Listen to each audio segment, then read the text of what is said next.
if you log onto your Google Mail using your Mac, at the top you get this black bar. One of those links on that black bar is to Drive or Google Drive. Click on that link and you get taken to this page. If you haven't used Google Drive before, this section in the middle, which I'm currently highlighting, will be blank. These are all the files that I've used in the past or set up in the past. You don't need to worry about that. What you need to do and what we're going to do now is click on the red button on the top left, which is the Create button. We're going to create a form, and that opens up a new page. This is essentially the questionnaire we're going to send to our students. Now, this little screen that's opened up now shows you that you can make your form as colourful and as lovely as you like, but just for ease at the moment we're going to close that down and we're going to leave it as a blank form.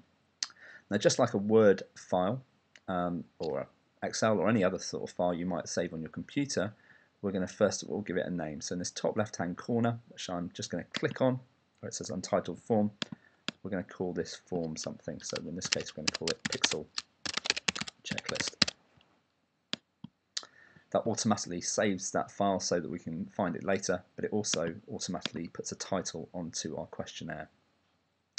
Now in this little this section here we have our questionnaire, what we're going to ask our students. So we've got the title, and we're now going to put a little introduction so our students know what to do. So I've created a little explanation which I'm just going to copy and paste in here, or you can write anything you like in here. What we're saying is, for the questions below, red, amber, green, how well do you understand them? And then you can see directly below here they've automatically given us our first question as a sort of template question.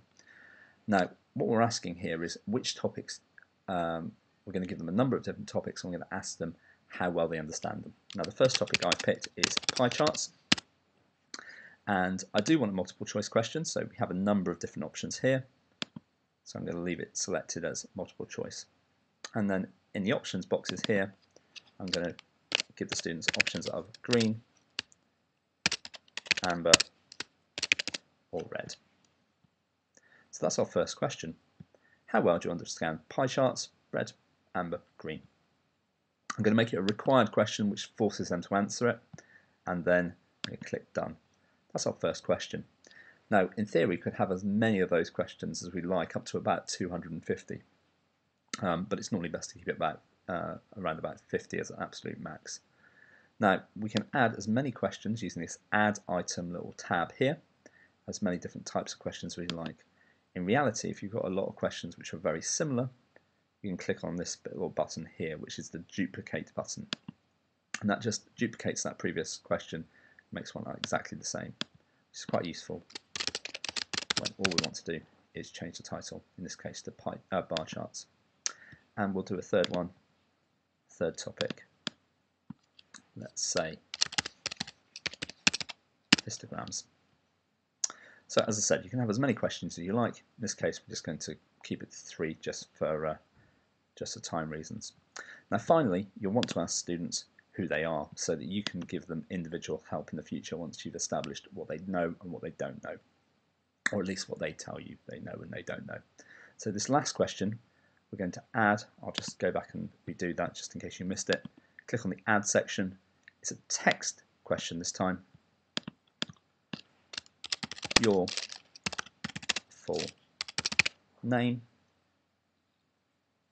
They've got a little answer box, make it a required question, and that's our questionnaire finished. And that's essentially what the students will see, but you'll see exactly how it's laid out for them in a minute. Now there's a couple of other things we need to sort out. At the top here there's 2 little boxes. The one that's ticked here says requires the school login. Now that's quite useful because it means that no one outside the school can log into this questionnaire. However, in reality most of our students have forgotten their school logins. So just to make it nice and easy, unclick that. That just gives you a little warning.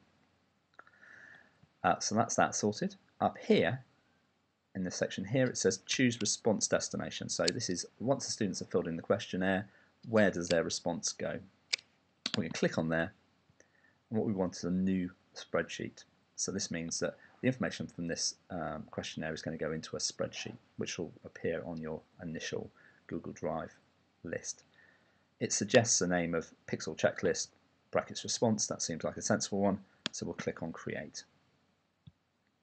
We'll leave that do its stuff. Now at the bottom here you can see a little confirmation page. You can leave that as it is.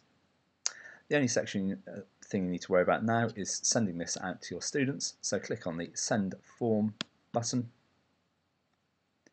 You can see this little link here. This is the link that you can copy and paste it into an email, or there's even a box here where you can just stick students' emails into it and it will send them the email direct. Now if we take that link, so as I said, all I did was copied and that link, put it into a new tab, and you can see what the students will see. Your questionnaire in much the same format as you saw a moment ago, ready to go to the students.